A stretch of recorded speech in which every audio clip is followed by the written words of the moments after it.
The Yorkshire moors stretched out, vast and brooding under a sky that seemed to hold its breath. Alan Helm walked through the heather alone while his footsteps made soft crunching sounds in the quiet surroundings.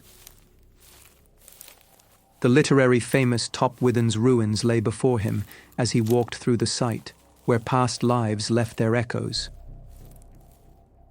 The stones stood alone against the horizon. Time and solitude had worn them down. As Alan drew nearer, he caught sight of a figure, a man in a deerstalker hat, a shotgun slung casually over his shoulder. A feeling of curiosity started to develop in his thoughts. The man moved with an unsettling purpose before disappearing behind the crumbling walls of the ruins.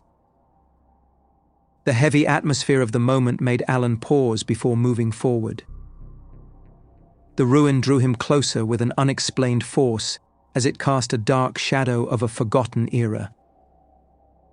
And then, just as he reached the edge, the world seemed to shift, like he was teetering on the brink of a revelation. Something extraordinary lay just beyond the veil of time, waiting to be uncovered.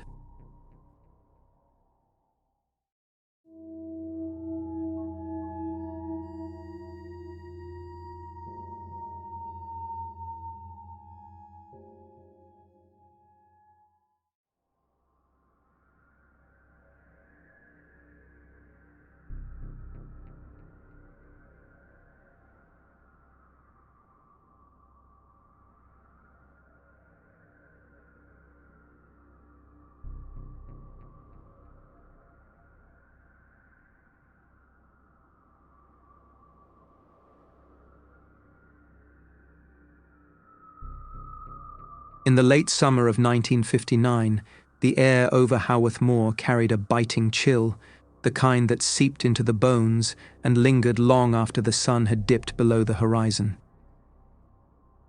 This was a landscape steeped in mystery, where the raw beauty of the moors stretched out in a desolate embrace.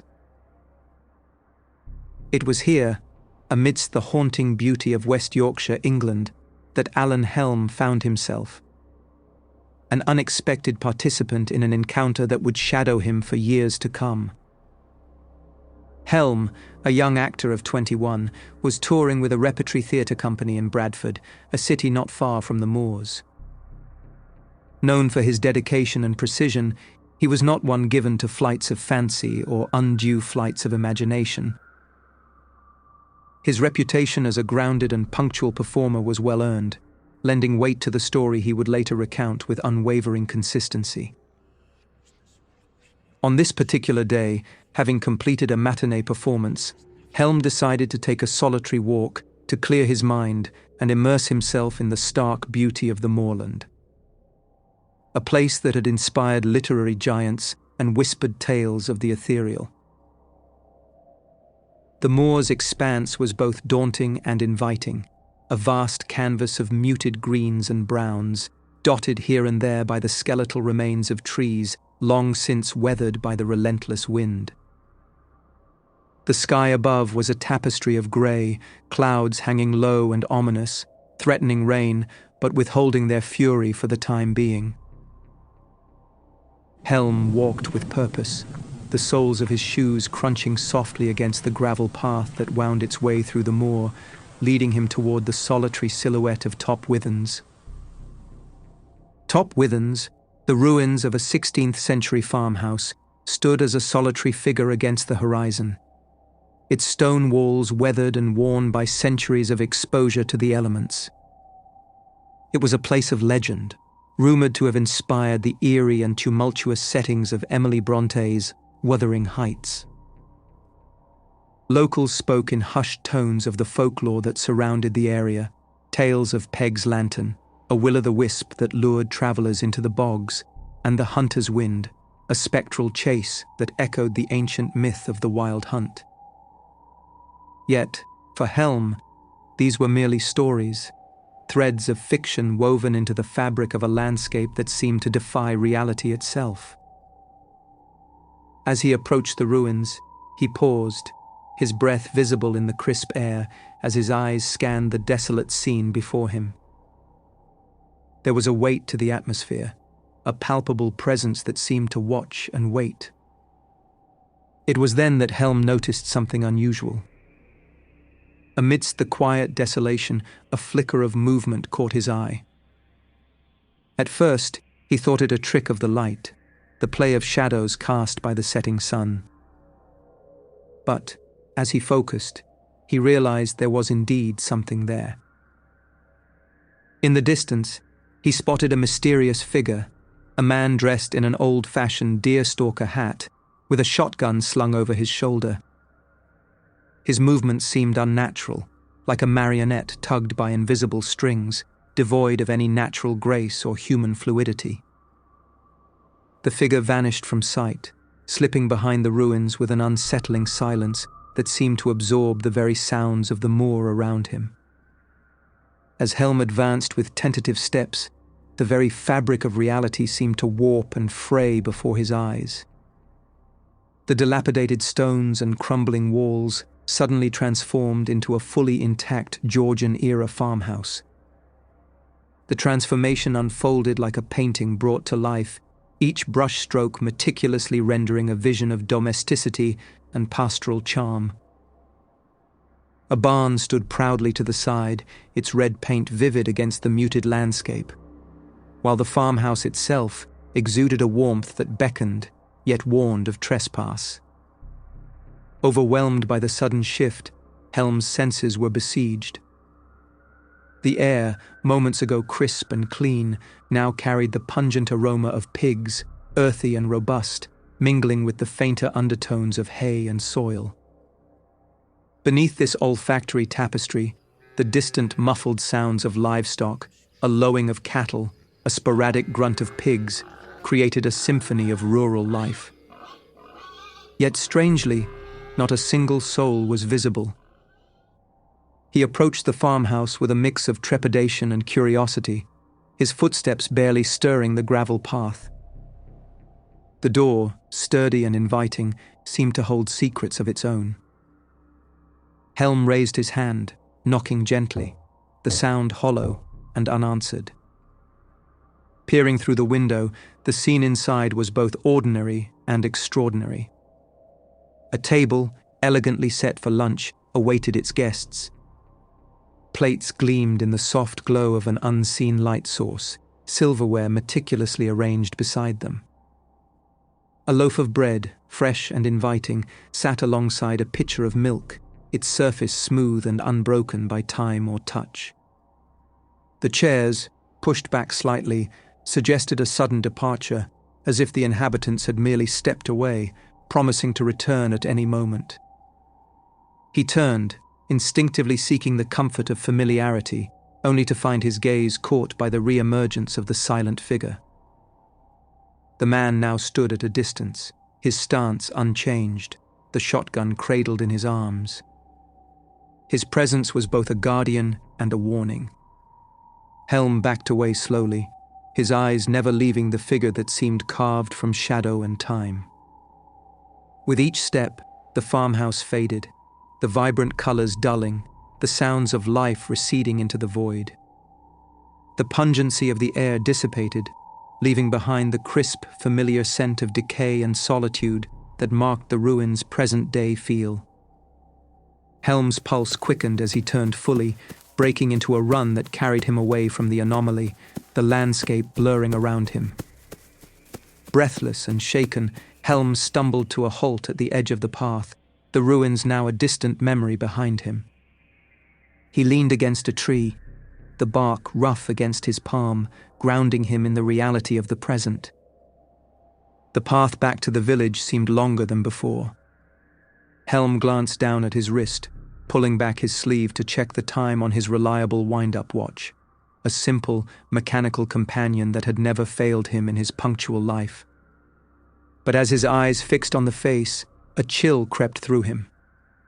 The hands had frozen, locked at precisely 1:45 p.m., the exact moment he realized with a jolt, when the ruins had twisted into that impossible farmhouse.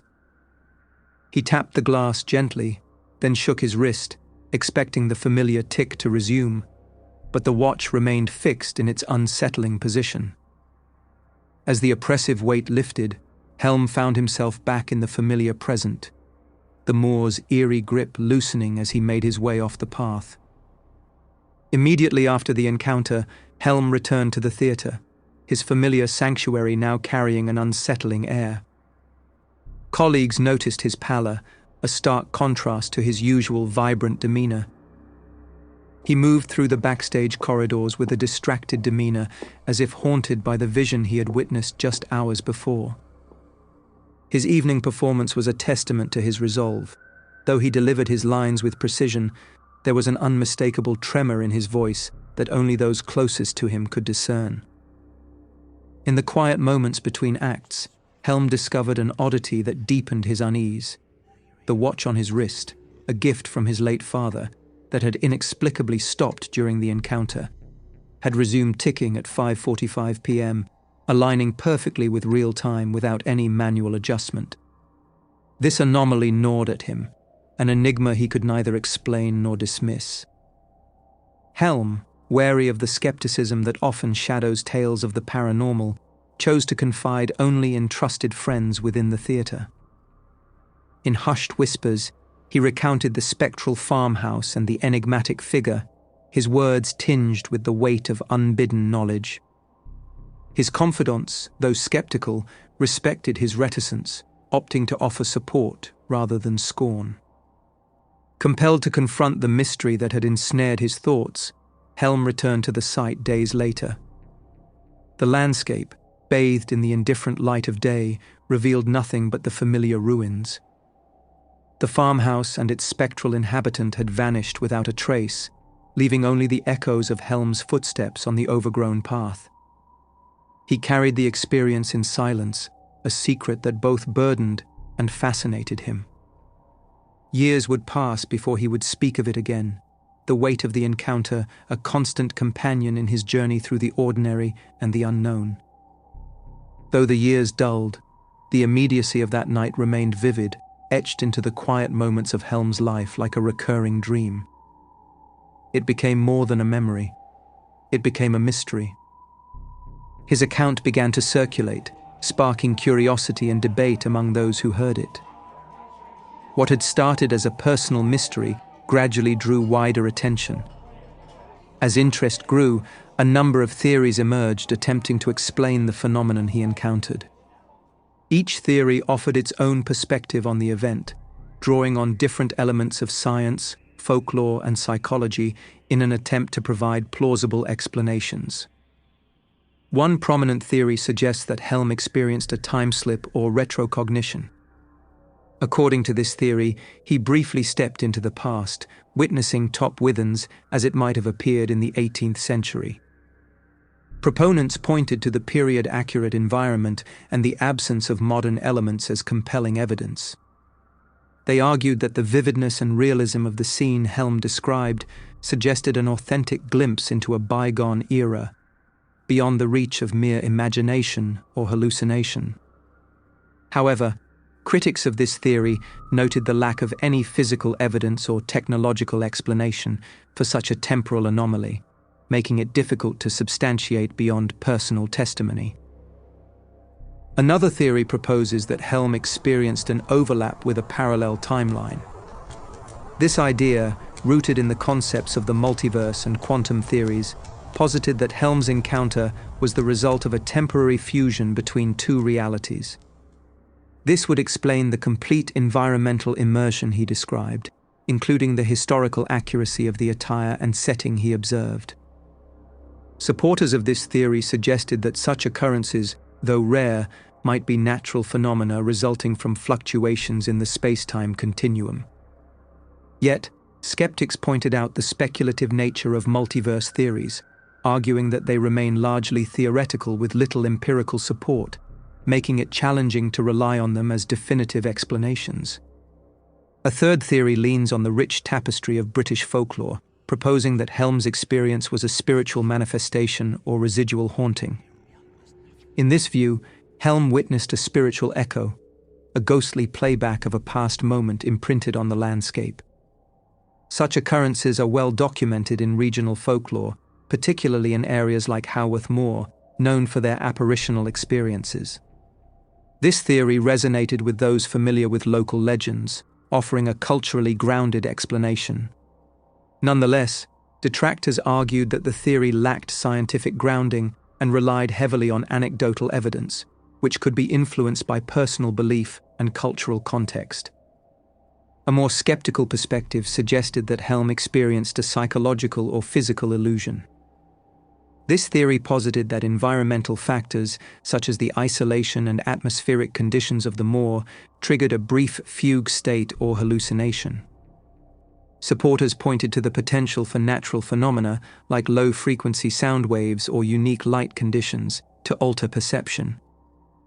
However, this theory faced significant opposition due to Helm's known health and mental stability, alongside the intriguing anomaly of his watch, which reportedly stopped during the event, an occurrence not easily explained by psychological means alone. Some speculate about a more mundane explanation, that Helm stumbled upon a film set or an elaborate hoax. This theory suggested that the realistic scene was the result of a well-crafted setup, possibly for a movie or a local prank. However, investigations into this possibility revealed no records of filming in the area at the time, nor any evidence of a staged event. The scale and detail of what Helm described also seemed beyond the capabilities of a simple hoax, leaving this theory with considerable gaps. Lastly, some have proposed that Alan might have fabricated the entire incident, perhaps as a way to add intrigue to his life as an actor or to entertain his theatre colleagues with a tall tale drawn from the moor's rich literary folklore.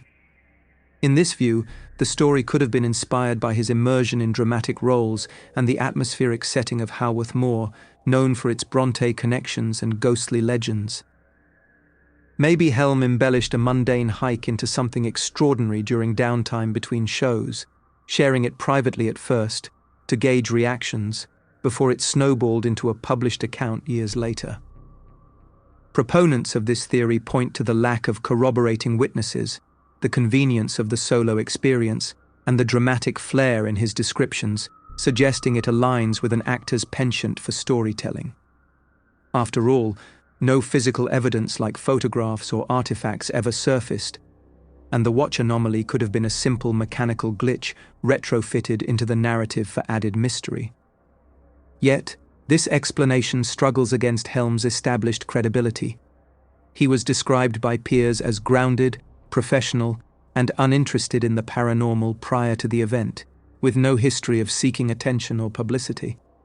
His account remained remarkably consistent over decades, shared reluctantly and without financial gain, which undermines the idea of deliberate deception and leaves room for doubt, even among the most rational observers. It wasn't until 1979 that this curious account breached the public consciousness, immortalized in Richard Davis's compelling anthology, I've Seen a Ghost, True Stories from Show Business. As the years unfurled, Helm's story transcended the confines of its initial publication. It found fertile ground among paranormal enthusiasts and the sprawling digital archives dedicated to the unexplained. The narrative's credibility, bolstered by Helm's reputation and the meticulousness of his account, elevated it to a touchstone within paranormal circles. What Helm glimpsed that summer day, whether a fracture in time, a ghost of memory, or something far more insidious, serves as a quiet admonition. That in the vast tapestry of existence, threads can glitch, pulling us into realms where the familiar dissolves into the unknown. The ruins of Top Withens endure, weathered and watchful under the Yorkshire sky, waiting for the next wanderer to step too close to the edge, where time itself might bend and never quite straighten again.